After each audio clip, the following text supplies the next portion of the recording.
จะขอพันแปรจะคอยอ้ายแท้ที่ศูนย์น้องคาย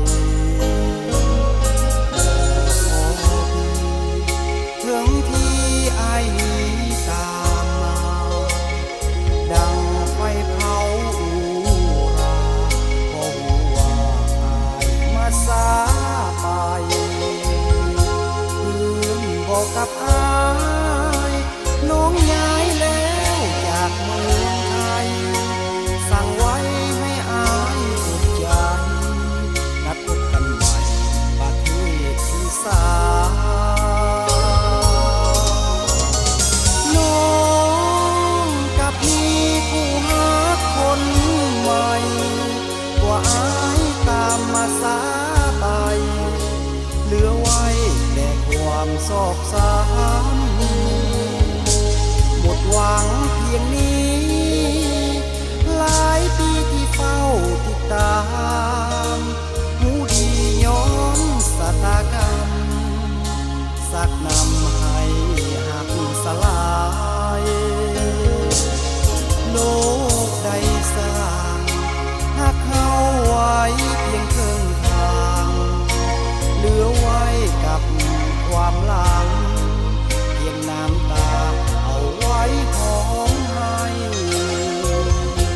จะโทษดินฟ้าให้หักแล้วกว่าคืนไปคนหักกันสุดใจเป็นยังบ่ให้คู่กันตลอดไป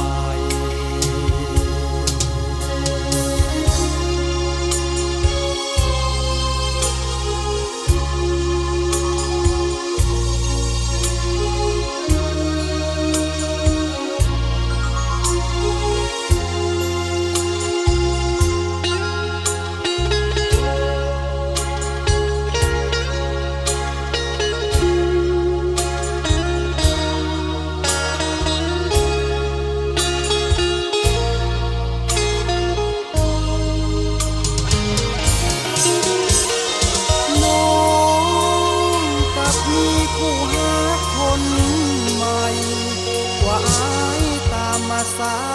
ไปเหลือไว้แต่ความโศกเศร้าหมดหวังเพียงนี้หลายปีที่เฝ้าติดตามหูดีย้อนสะตากรรมสักนำให้หักสลายโลกใดสร้างหักเขาไว้เพียงครึ่งทางเหลือไว้กับความหลังเพียงน้ำตาเอาไว้หอมให้จะโทษดินฟ้าให้หักแล้วกว่าคืนไปคนหั